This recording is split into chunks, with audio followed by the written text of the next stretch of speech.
winning this election. We have won this election. Thank you. Congratulations, Zimbabwe. We have won this election. Thank you very much. Who is Nelson Chamisa? To many people, he is a people's champion, a man who will take Zimbabwe to the promised land. But others see him as this religious politician who used Bible verses to evade responsibility.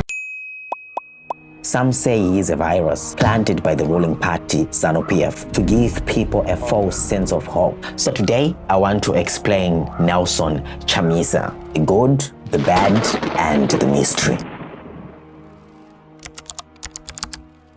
Nelson Chamisa's story begins at the University of Zimbabwe. It's the late 1990s and Chamisa is a law student, and there he quickly noticed the terrible conditions that were affecting students. And because of his Christian upbringing, he felt compelled to stand and act. So he became Secretary General for ZINASU, which allowed him to organize protest and speak against government and university policies that were affecting students across the country.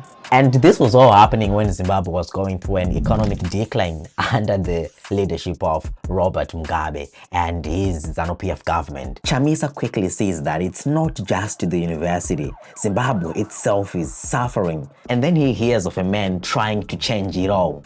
His name, Morgan Tsvangirai. And I need your vote. Vote Morgan.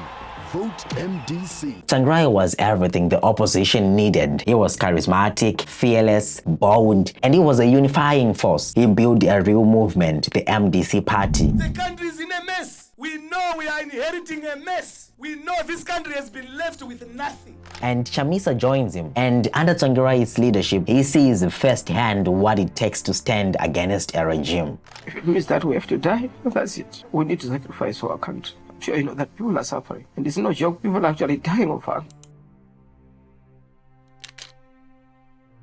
So you can imagine, it was tough to fight against such a regime. But he was relentless.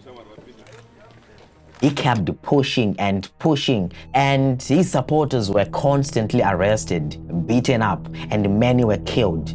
But with all of this, Morgan Tsvangirai won his second presidential campaign, the 2008 election, a victory that Robert Mugabe refused to accept. President Mugabe is now free to form his new government with a ringing endorsement from both the courts and the region. He now has the legitimacy he wanted. Fast forward 2017, the military kicks Mugabe out, and then months later, Tsvangirai passes away and the mantle fell to Chamisa. Chamisa, now the leader of the MDC, the prodigy of Morgan Tsvangirai, the man who knows the system very well because he's been with Tsvangirai. Was he going to harness all of this experience and finally deliver the victory the Zimbabweans desperately need? Chamisa's rise brought hope. He was unstoppable. He rallied massive crowds. Over the last couple of months, Chamisa has gained some real momentum, and you've got to respect how Chamisa has gone about it in such a short space of time. A lot of people doubted Chamisa. They said he was too young. They said Tsvangirai's shoes were too big. And he's done a lot of this stuff without the big money that ZANU-PF has. Since February, he's addressed almost 70 rallies, sometimes up to 4 rallies a day. It's going to be a crazy run to the finish line. And who knows, we could have a 40-year-old president. And as you can see, the guy is good, man. He's really good, you know. And that's why people love him. Who wouldn't love such a charismatic guy?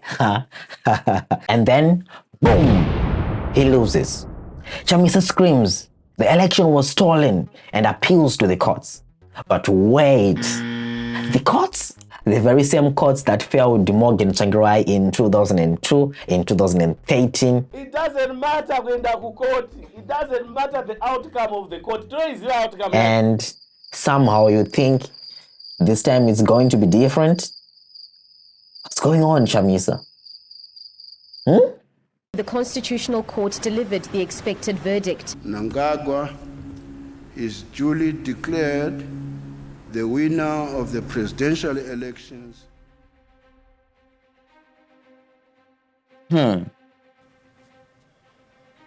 Zach.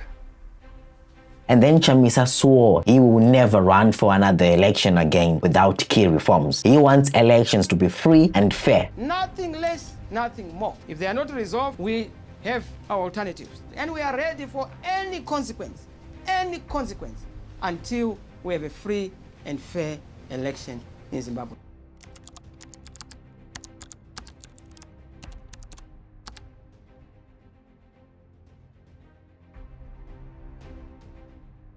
Just a few years later, he's back in the election race without any reforms to make sure that the elections will be free. I know what you're thinking, but Chamisa says he has a plan, right? Chamisa, what is the plan? I told SADC that number one, Mr. Mnangagwa is not preparing to win, he's plotting to rig. I told SADC that he stole the election in 2018, but this time I will not accept to allow him to steal the election again. Strategic ambiguity. My man, I like it. Strategic ambiguity. We're gonna win. And as he said, God is in it. So who cares about reforms? God said we are winning. So let's go.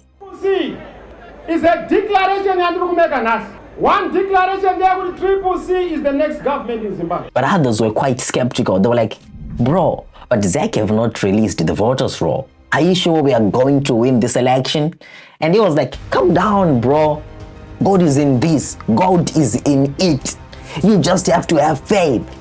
Pray. Because God is in it. And we prayed. I think everyone prayed. I don't know if you didn't pray, but I prayed. I fasted so hard. Chamisa is supposed to win these elections, man. And to my disappointment, boom, he loses again. The leader of the main opposition party, Citizens Coalition for Change in Zimbabwe, Nelson Chamisa, says his party maintains the position of rejecting the election results. The election was fundamentally flawed, and is a fraud and a sham. Man. And with that, he even loses control of his party. And then came allegations of corruption and money mismanagement within his party. Maybe he wasn't ready. Maybe he's too trusting, too naive. Or maybe he lacks the ability to vet good, competent, loyal people. I don't know. Or he just thinks that God is going to come and solve everything for him. Maybe.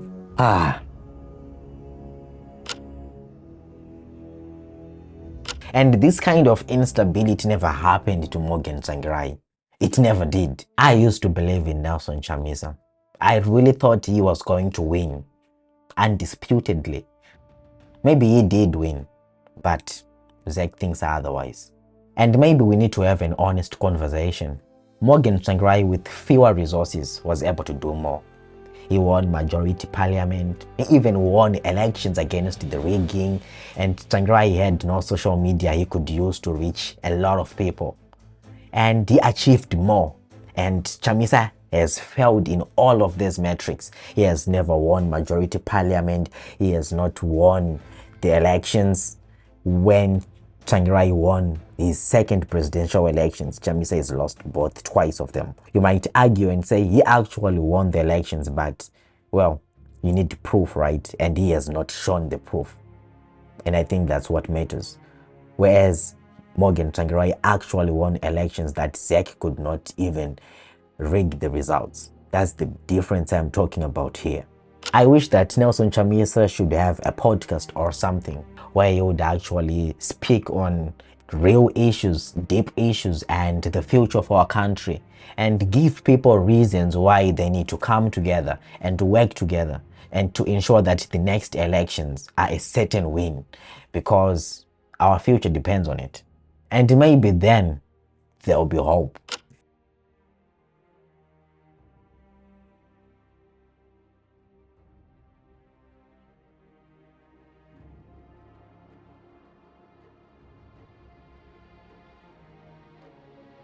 So who is Nelson Chamisa to you?